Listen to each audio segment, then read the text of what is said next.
Jesus, o Messias, o Filho de Deus, o Rei dos Reis. O grande protagonista do livro mais importante da história ocidental, a Bíblia. Um homem que muitos acreditam conhecer, mas que ao mesmo tempo é um dos maiores mistérios da humanidade. Quem foi verdadeiramente Jesus? O Novo Testamento, em todos seus livros e tradições, tenta precisamente responder essa pergunta: quem é Jesus? Quais dúvidas existem sobre o lugar e a data do seu nascimento? Por que não sabemos nada da sua primeira infância? Uma criança bate em Jesus, ele fica com raiva, amaldiçoa e o menino cai morto. Jesus foi um homem pacífico, como sempre nos contaram? Jesus costumava enfrentar os inimigos do povo. O Antigo Testamento descreve a receita do azeite de unção. Um dos ingredientes poderia ter sido o que conhecemos hoje como cannabis. A cannabis era um dos produtos medicinais mais importantes do velho continente. Mas não só esse tipo de práticas são motivos de debate. O papel de Maria Madalena como sucessora e líder do seu movimento revolucionário também é motivo de discussão para alguns peritos. Era importante por ser ela, não por ser amante de Jesus. Jesus foi um homem comum? Jesus é um brincalhão sarcástico que zomba da ignorância dos seus discípulos. Ou, como dizem as profecias bíblicas, o Filho de Deus? Foi o líder dos cristãos ou foi o Deus de outra religião? Jesus se vê como o Filho do Sol. Milhares de perguntas surgem em torno do profeta principal da religião que tem mais fiéis ao redor do mundo. Hoje, algumas respostas começam a surgir. O líder de uma revolução armada? Um amante fremente? O Filho do Sol? Quem foi realmente Jesus? Belém, Palestina. Segundo a tradição cristã, foi aqui onde se iniciou a era que mudaria para sempre a história da humanidade. Os evangelistas não concordam com o lugar de nascimento de Jesus. Mateus e Lucas afirmam que Jesus nasceu em Belém, enquanto que Marcos e João afirmam que nasceu em Nazaré. A Virgem Maria é uma mulher da Galileia. A região de Israel está dividida em 3 regiões: o sul, Judeia, o centro, Samaria e o norte, Galileia. Aqueles são galileus. Nazaré é uma aldeia da Galileia.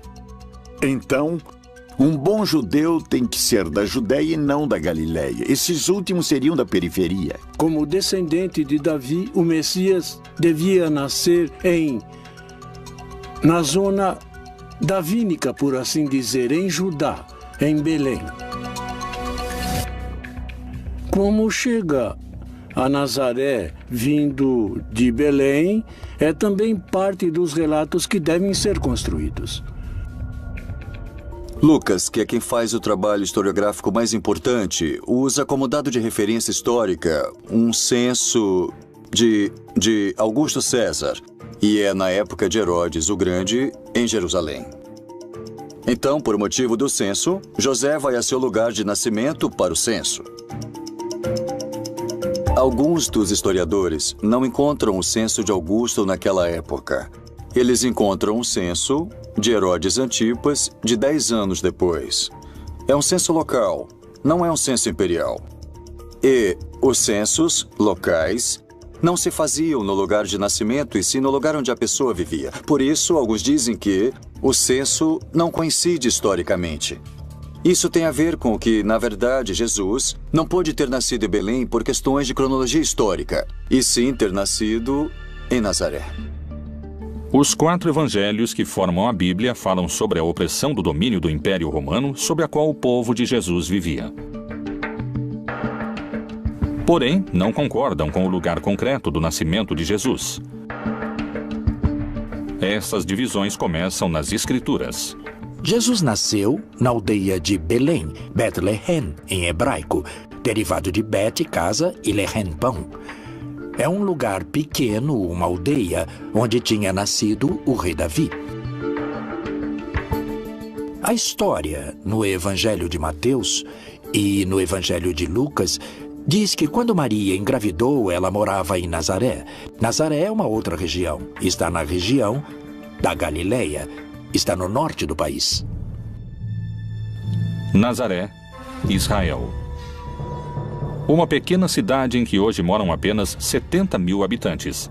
está localizada a 115 quilômetros de Belém. 2 milênios atrás, essa viagem demorava quase uma semana e era em um território desértico, onde você podia morrer de desidratação ou como vítima de ladrões e bandidos. Mas por que fariam uma viagem tão perigosa e complicada?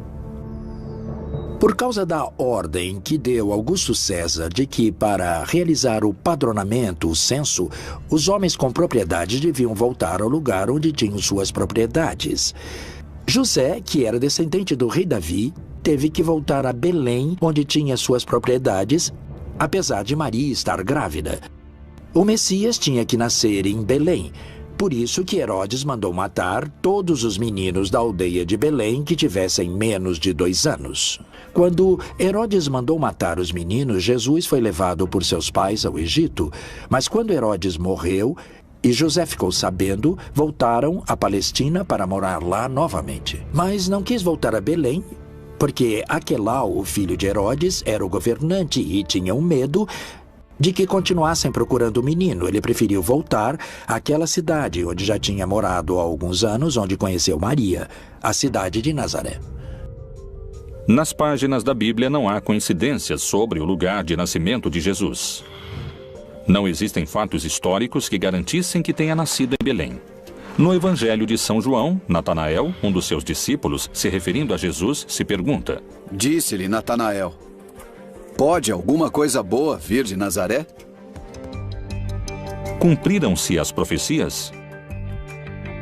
É realmente escassa a informação histórica sobre os primeiros anos de vida de Jesus? Que outros dados misteriosos se encontram ao redor da figura de Jesus? Como esteve formada sua família? Jesus pôde ter tido irmãos?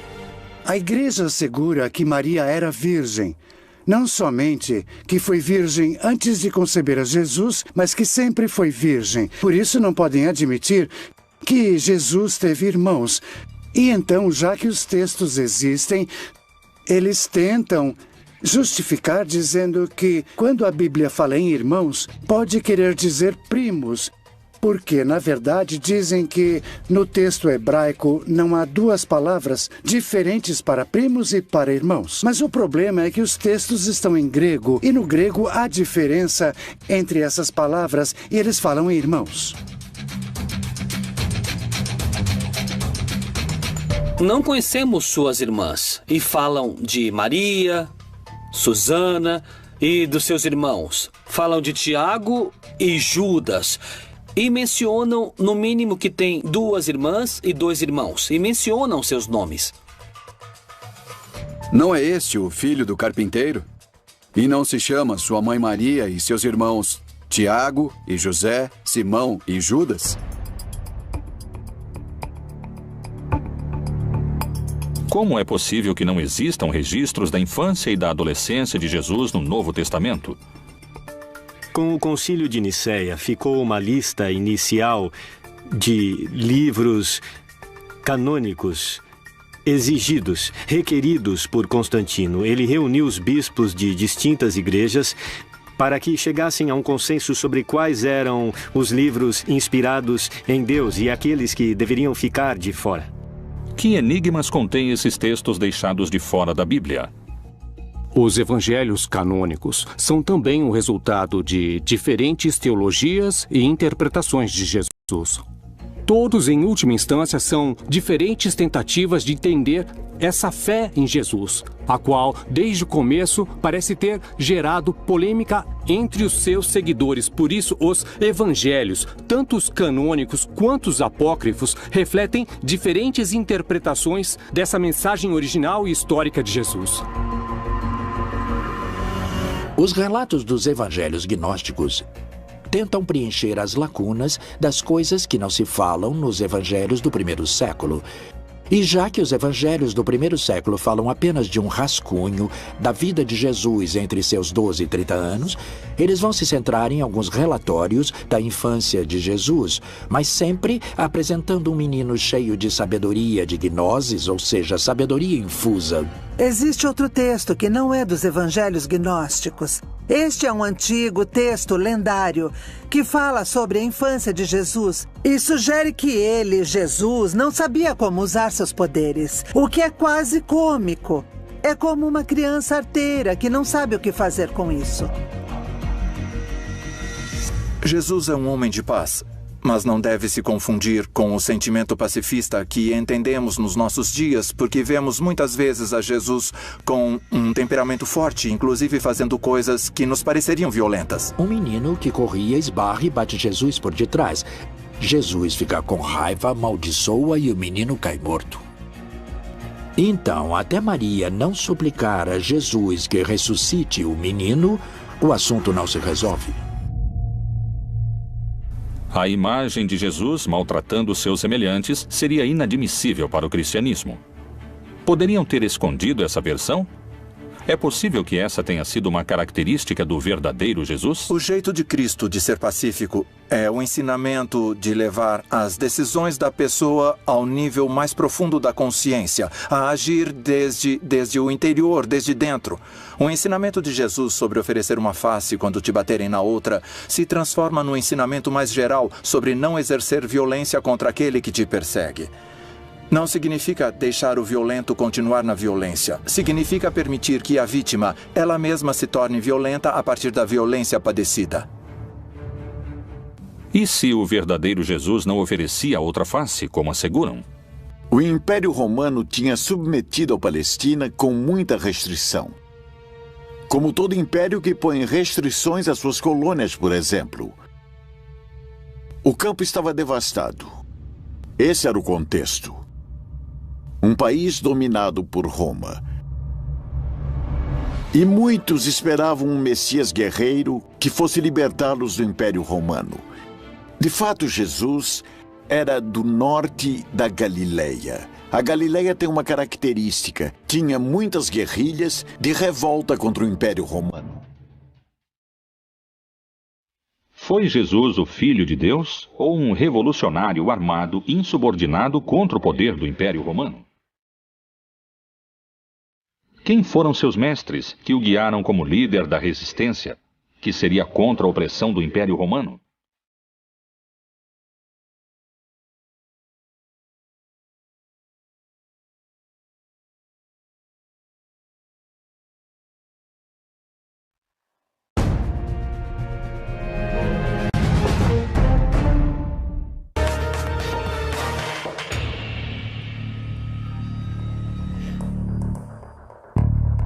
São poucos os dados que se obtêm sobre a juventude de Jesus, e seu lugar de nascimento ainda é um tema de debate.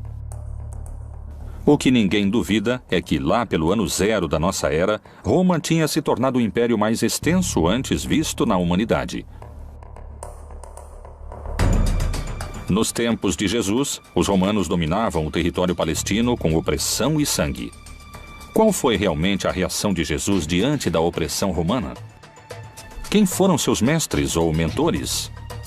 Antes que Jesus se tornasse um líder espiritual, outro homem mobilizava multidões. Era conhecido pelos seus batismos no Rio Jordão. Foi um dos profetas mais importantes da sua época, e para muitos podia chegar a ser o Messias. João Batista foi filho de um sacerdote judeu. E todo sacerdote judeu é filho da família de Arão e da tribo de Levi. Ele começa dizendo que o reino de Deus tinha se aproximado e que quando o reino de Deus se estabelecesse, segundo o Apocalipse, todos os malvados seriam vencidos. E disse que faria uma manifestação da sua decisão em uma ablução ou batismo na água. João Batista era um predicador carismático. Seu sermão começava a ser cada vez mais desconfortável para os líderes romanos. Ele era um revolucionário naquela época. João Batista foi um dos profetas que, naquele momento, lideravam o movimento contra a dominação romana e também contra a dominação sacerdotal. Nesse movimento é que Jesus de Nazaré inicia sua militância. Jesus de Nazaré se incorpora no movimento de Batista. Ele é batizado pelo Batista. O batismo era o sinal de entrada a esse movimento. Herodes Antipas vê que o movimento de Batista é perigoso. Então faz com que o aprisionem e depois com que o assassinem. Nesse momento, quando o aprisionam, Jesus se separa do movimento, sai da Pérea e volta à sua terra, que é a Galileia, e ali começa a formar seu próprio movimento. A partir do batismo, todos os sinais e eventos apontam que esse carpinteiro de Nazaré é alguém extraordinário. É alguém que tem o apoio do Espírito Santo, que era basicamente a presença de Deus no mundo para estabelecer seu reino. Jesus se tornaria o líder de um movimento cada vez mais multitudinário. Que filosofia ou prática cumpriam os essênios naquela época? Os essênios foram um grupo que tinha pensamentos muito importantes durante aquela época. Os essênios eram uma escola de pensamento iniciático, esotérico. Muito provavelmente Jesus, naqueles períodos da sua vida, dos quais se conhece relativamente pouco, porque está pouco explicado nos evangelhos. Estou falando do período da sua adolescência, da sua infância. Há muitas alusões a que Jesus possivelmente foi educado entre esses essênios. Os essênios foram um grupo, uma seita judaica, que tem relação com a origem da pureza. A primeira notícia que temos sobre eles é a de Flávio Josefo, que diz que eles viviam no deserto de Judeia. Era um grupo que tinha se distanciado do sacerdócio oficial em Jerusalém, porque o consideravam cúmplice do Império Romano e corrupto na sua forma de viver a religião. Qual era o contexto social da época que pôde ter seduzido a Jesus e a João Batista a fazer parte dos essênios? Segundo a Bíblia, Jesus se movia com um grupo de discípulos pelas terras da Judéia. Esse movimento podia ser perigoso sob os olhos do Império Romano. Quando Jesus começa a fazer parte do movimento e começa a ser perseguido, devemos levar em conta que a perseguição que estabelecem tanto Herodes Antipas, desde a Galileia, como o Império Romano também o faz desde o princípio. No Evangelho de Marcos, no capítulo 3, consta que os fariseus vão procurar os partidários de Herodes Antipas, para matar Jesus, para eliminá-lo. Por isso, Jesus nunca consegue entrar de fato nas cidades. A única vez que entra em uma cidade é em Jerusalém e lá o matam. Os seguidores do Império Romano não hesitaram em decapitar João Batista. Jesus colocava sua vida em perigo e o movimento devia ser muito organizado. E levantando-se dali, foi para os termos da Judéia, além do Jordão. E a multidão se reuniu em torno dele e tornou a ensiná-los, como tinha por costume. Ele expressa com muita clareza em um debate que acontece com seus próprios discípulos. Eles dizem para Jesus que quando se consolidar o reino de Deus, eles vão dividir o poder. E Jesus diz, vocês estão completamente errados porque não há nada para dividir. Porque vocês acreditam que o conceito de poder é a dominação, ou seja, que é a arquia. Daí que vem hierarquia, isto é, domínio sagrado. Vocês têm que pensar nele como diaconia ou como douleia, no grego, que significa serviço, como escravo que serve. E, portanto, ele diz, nesse projeto, os últimos, ou seja, os camponeses, os pobres, serão os primeiros. Era revolucionário não só para aquela época, mas para todas as épocas. Na verdade, o seu projeto era o projeto daquilo que hoje nós denominamos comunismo. Quais poderiam ter sido os motivos pelos quais seu movimento teria aumentado a quantidade de seguidores exponencialmente? Evidentemente, os signos extraordinários que Jesus Cristo realizou puderam gerar um assombro e um crescimento no grupo daqueles que o seguiam. Os evangelhos, além de falarem sobre eventos pontuais de milagres, fazem sumários que também nos permitem entender quais seriam essas atividades. Teria realizado curas de enfermos, teria realizado exorcismos, ou seja, expulsão de demônios, teria realizado inclusive algumas ressurreições, ou seja, trazer à vida uma pessoa que estava morta. Teria realizado a multiplicação dos pães, teria caminhado sobre as águas. Portanto, uma série de sinais que nos demonstram que chegou o reino de Deus e que ele é uma pessoa autorizada, inclusive sobre as forças da natureza. Jesus percorria as terras da Judéia se protegendo dos romanos. Mas seu caminho tinha um destino claro.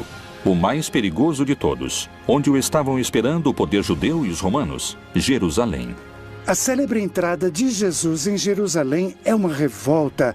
Os camponeses iam cumprir um rito religioso e, portanto, iam cumprir esse rito entusiasmados. Mas, por outro lado, eles se encontravam no templo com seus dominadores, os sacerdotes, os quais tinham no templo as escrituras de suas propriedades que eles deveriam entregar. E por isso se dá o surto ali no templo. E é ali que Jesus manda embora os mercadores do templo. Mas além disso expressa que o templo é como a figueira que não dá frutos. Ou seja, o templo é como essa árvore estéril que não dá frutos e que por isso deve ser queimada. E tendo feito um azorrague de cordas, lançou todos fora do templo, bem como as ovelhas e os bois, e espalhou o dinheiro dos cambistas e virou-lhe as mesas. Aqui é onde vemos esse Jesus com essa força, essa coragem, essa raiva que é capaz de iniciar um projeto contra os dominadores. A partir desse momento, os fatos acontecem com uma velocidade assombrosa. Ora, os príncipes dos sacerdotes e os anciãos e todo o conselho buscavam falso testemunho contra Jesus para poderem dar-lhe a morte. E levantando-se o sumo sacerdote disse-lhe: Não respondes coisa alguma ao que esses depõem contra ti? Jesus é aprisionado depois de uma conspiração mais ou menos extensa, depois que Judas, o traidor Judas Iscariotes, concordou com as autoridades que o entregaria. Jesus teria celebrado a última ceia, teria jantado com seus discípulos, uma celebração em contexto pascual. Teria ido até um jardim, o Jardim das Oliveiras, do qual ainda conservamos o nome e a localização, o Jardim de Getsemane, e teria sido aprisionado. Depois teria sido julgado tanto pelas autoridades do Templo de Jerusalém, quanto pelas autoridades romanas, neste caso Pilatos. Depois do julgamento, Jesus é torturado, crucificado e assassinado. O único castigo era a cruz, e a prova é que quando Jesus morre, não está só. Há 2 homens ao seu lado, e que, segundo a tradução no grego, não são simples ladrões. Eles também estavam sendo mortos porque eram personagens que tinham tentado fazer alguma mudança dentro da sociedade, mas não conseguiram, porque, há um sistema que oprime tão forte que o castigo era a morte. E o mesmo lhe lançaram também em rosto os salteadores que com ele estavam crucificados. Apesar de que especialistas e eruditos concordam com esse dado histórico, há interpretações sobre outros aspectos da vida de Jesus, onde os posicionamentos são muito diferentes. Novas leituras da Bíblia indicam, por exemplo, que naquela época Jesus tinha contato com o mundano. Poderia ter utilizado drogas como um caminho de conhecimento divino e de cura?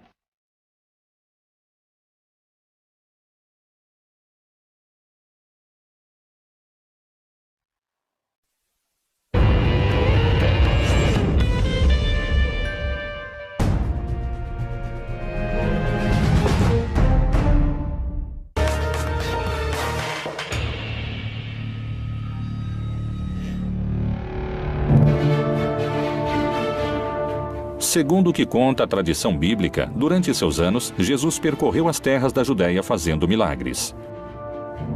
Para alguns teólogos e estudiosos bíblicos, Jesus tinha contato com o profano e terreno. E na vida comunitária, as drogas cumpriam um papel central. Poderia ter utilizado drogas como um caminho de conhecimento divino ou de cura? Possivelmente utilizou essas plantas. Jesus também utiliza plantas medicinais para suas curas. É bem possível.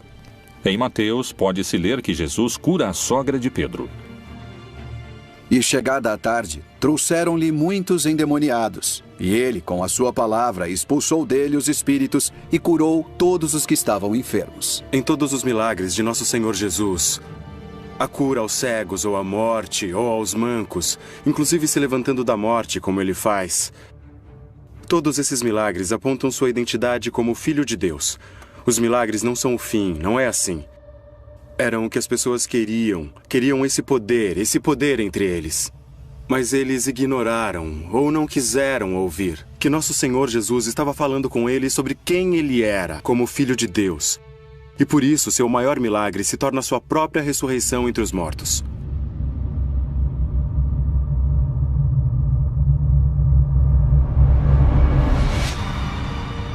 Por onde ele passasse a mão dele, a saúde se propagava. Jesus, o Messias. Foi capaz de realizar milagres ou estamos na presença de alucinações coletivas? Acredito que todos os grupos religiosos e místicos que desenvolveram diferentes práticas espirituais ao longo da história incorreram em práticas que favorecem a formação de estados de consciência pouco comuns ou também pouco raros. Como, por exemplo, a dança frenética que acontecia às vezes dentro de casas, e sabe-se que elas ficavam cheias de fumaça e que no meio de uma dança ou de um baile muito intenso geravam estados de êxtase. E seguramente puderam ter sido utilizados entorpecentes naturais que eles alegavam que tinham alcance, claro, como são utilizados por pessoas hoje em dia. No Evangelho de Marcos se faz referência ao caráter curativo do azeite de unção, com o qual os 12 apóstolos banhavam os doentes. E expulsavam muitos demônios, e ungiam muitos enfermos com óleo, e os curavam. Quais eram os elementos que transformavam esse azeite em um líquido altamente curativo? Temos os ingredientes definidos com bastante exatidão, estão descritos na Bíblia e inclusive temos as quantidades que devem ser agregadas ao azeite para poder realizar essa mistura, esse azeite de unção. Tem alguns componentes como a mirra, como a canela, como o canebossem, que provavelmente é um dos indícios de que temos o uso da cannabis desde os tempos bíblicos. No Antigo Testamento, no Êxodo 30, de 22 a 25, Jeová fala com Moisés e lhe indica a receita correta do azeite de unção. Tu, pois, toma para ti das principais especiarias. Da mais pura mirra, 500 ciclos, e da canela aromática a metade, a saber, 250 ciclos. E de cálamo aromático, 250 ciclos. E de cássia, 500 ciclos, segundo o ciclo do santuário. E de azeite de oliveiras, 1 hin. Nada parece estranho nesse texto. 3,5 litros de azeite de oliva misturados com diferentes plantas aromáticas. Mas descobriram algo inquietante. Esse azeite era utilizado única e exclusivamente para ungir reis, profetas ou personagens importantes. Não era um azeite que fosse utilizado em outro tipo de circunstâncias. Era exclusivamente para aquilo. O cannabis, em hebraico, se chama canebossem, que significa a cana do perfume. E se nós pudermos dar um pouco de asas à nossa imaginação, apesar de não ser aceito por todos os acadêmicos que se dedicam à linguística, aparentemente canebossem pode virar canebós e depois pode virar cannabis. E finalmente seria cannabis sativa, que é o nome do ineus, que é o nome da planta hoje. Jesus, sendo judeu e tendo caminhado por todas as terras da Judéia, de Samaria e até o Oriente, o mais seguro é que tenha entrado em contato com as tribos que povoaram essas regiões e provavelmente até na Índia, onde se pensa que Jesus possa ter entrado em contato com alguma dessas substâncias, já que em algum momento passou lá uma parte da sua vida. A cannabis era um dos produtos medicinais adivinhatórios místicos mais importantes do velho continente. Por outro lado, a experiência com drogas vai ser sempre subjetiva, ou seja, só a pessoa que está experimentando a alucinação pode sentir essa presença. Mas não há um milagre do lado de fora. Aquele que está do lado de fora não sabe o que acontece. Os evangelhos aceitos pela Igreja Católica nos permitem indagar sobre o uso de plantas psicotrópicas para a cura. Mas o que revelam esses textos? As drogas eram uma ferramenta do primeiro cristianismo para se aproximar ao conhecimento?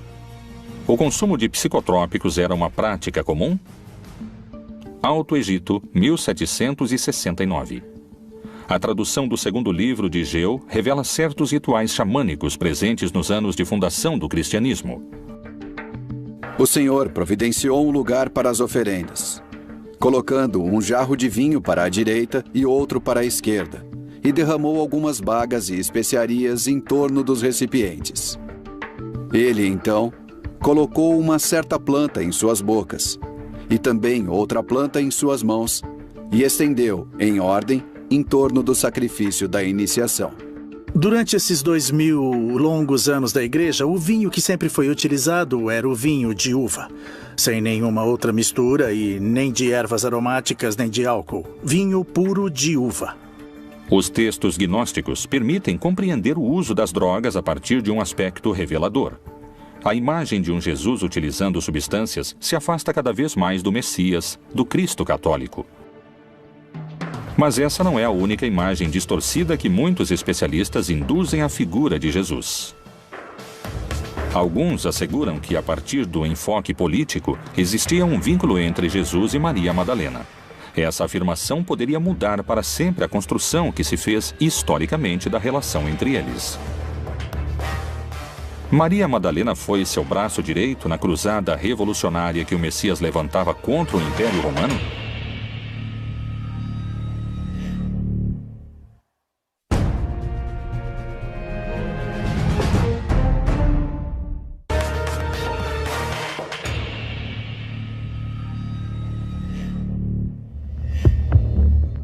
O uso das plantas com poder curativo continua sendo um dos mistérios que cercam a vida de Jesus. Mas não só esse tipo de práticas são motivo de debate. O papel de Maria Madalena como sucessora e líder do seu movimento revolucionário também está em discussão, segundo especialistas. Maria Madalena é, para mim, tirando a Maria, mãe de Jesus, a mulher mais relevante nos evangelhos. É tão importante que eu acompanho como apóstolo durante todo o percurso. Sim, ela foi uma discípula realmente muito querida, ao ponto de ser a primeira que consegue perceber que Jesus havia ressuscitado. A primeira a quem que Jesus ressuscitado a vida fala, e é a ela que é dada a missão de dizer a todos os apóstolos, incluindo Pedro, que Jesus voltou à vida. Então ela tem essa missão. Isso lhe dá um papel importantíssimo nos evangelhos. Digo novamente, depois de Maria, a mãe de Jesus, é a mulher que eu arrisco a chamar praticamente de apóstolo. É a mulher mais importante dos evangelhos. A Bíblia e o Novo Testamento apresentam muitas Marias, mas essa é específica. Maria Madalena, isso é claro.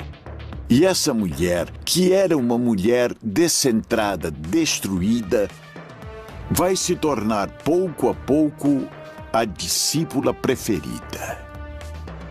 Obviamente, para um mundo patriarcal, machista, isso não é possível. Que aquela que vá na frente junto com o mestre seja uma mulher. Aquela que era uma pessoa da qual expulsaram 7 demônios, destruída, tornou-se a mestre. Aquela que melhor entendeu o que significava essa nova versão religiosa. É a discípula mais avançada de Jesus. No simbolismo místico, está escrito que quando alguém começa a vida mística, beija Jesus nos pés. Quando está mais avançado, beija Jesus nas mãos. Quando se transforma em Jesus, beija Jesus na boca. E os textos gnósticos dizem que ela é a única que beijava Jesus na boca. Tem diversos textos que provam incisivamente que tanto as mulheres como os homens faziam parte do projeto de Jesus. Esses textos nos ajudam a entender a radicalidade da revolução que significa o projeto de Jesus, porque a liberação da mulher é uma coisa absolutamente impensada naquela época. E pensemos que, nesse momento, ainda estamos lutando por isso. E que Jesus já tinha se adiantado completamente a tudo isso. E em seu movimento, tanto homens quanto mulheres participavam em condições semelhantes.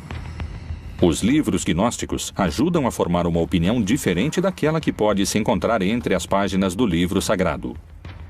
Akhmin, Egito, também conhecida como Panópolis. Durante o século IV e o século V, foi uma das capitais do cristianismo copto.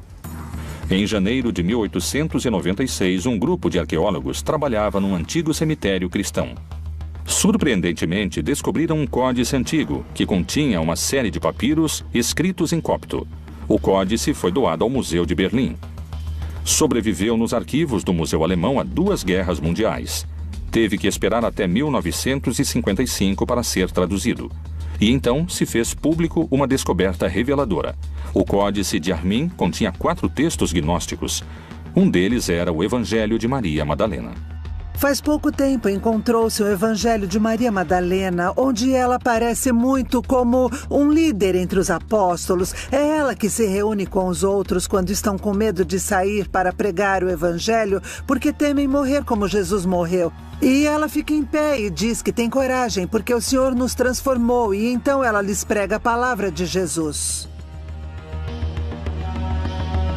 O Evangelho de Maria Madalena se refere que a mulher vai ter uma importância muito grande pelo motivo de que é necessário retomar as ideias de que Deus também é feminino ou que também há deusas.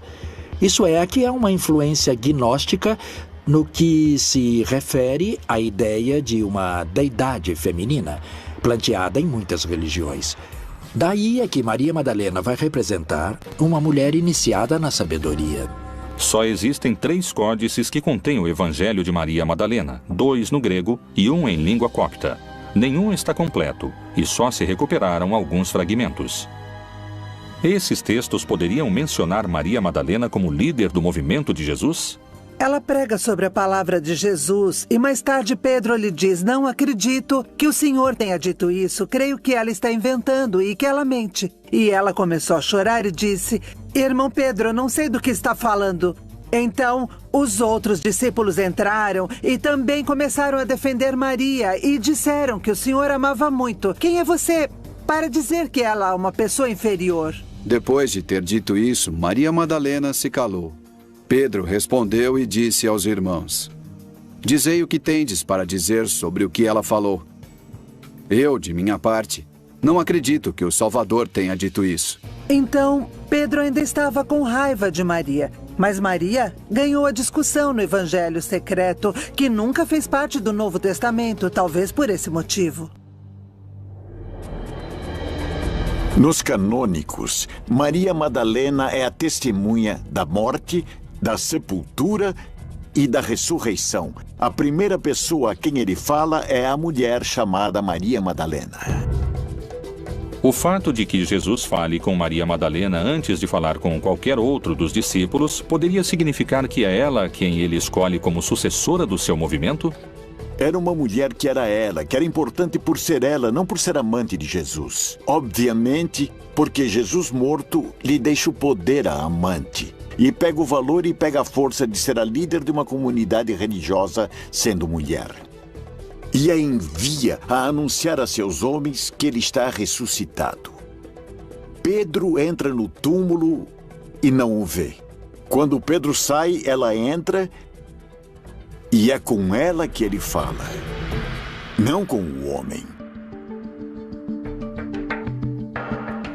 E ela tromba com ele e não o reconhece. E ela pergunta: onde você colocou o corpo do meu senhor? Então ele a chama por seu nome. Miriam, ele diz. Quando falam teu nome, você sabe que é você sujeito.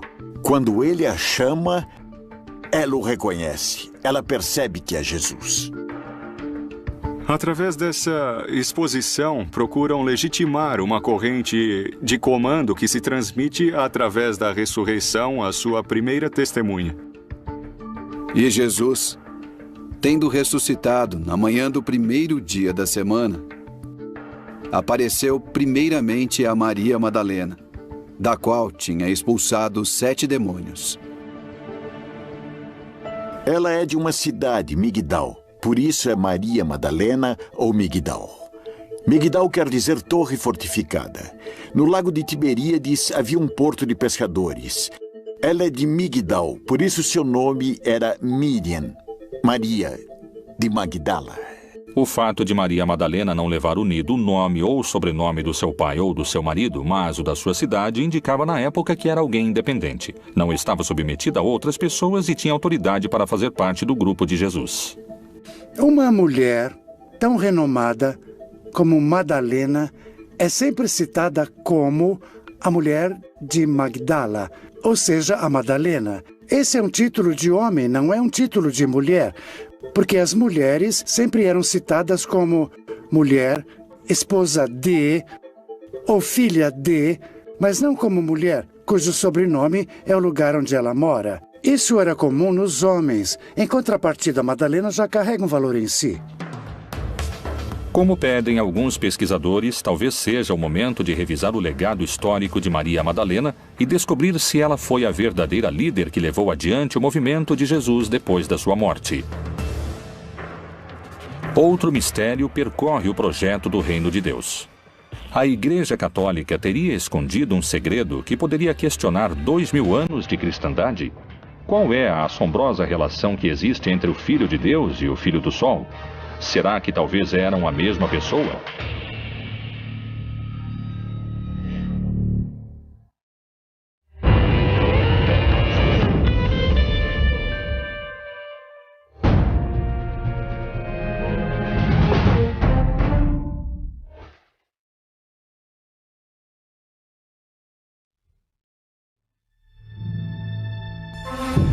As questões sobre a origem do lugar de nascimento de Jesus, sobre se ele pertenceu ou não a um movimento revolucionário, o uso de drogas com poder curativo e o legado político de Maria Madalena seguiram sendo um mistério de debate. São muitos os dados perdidos na história de Jesus. Ir atrás das pistas ocultas na Bíblia é uma forma de descobrir seu verdadeiro rosto. Jesus pode ser a representação de outras crenças? Quando nasceu?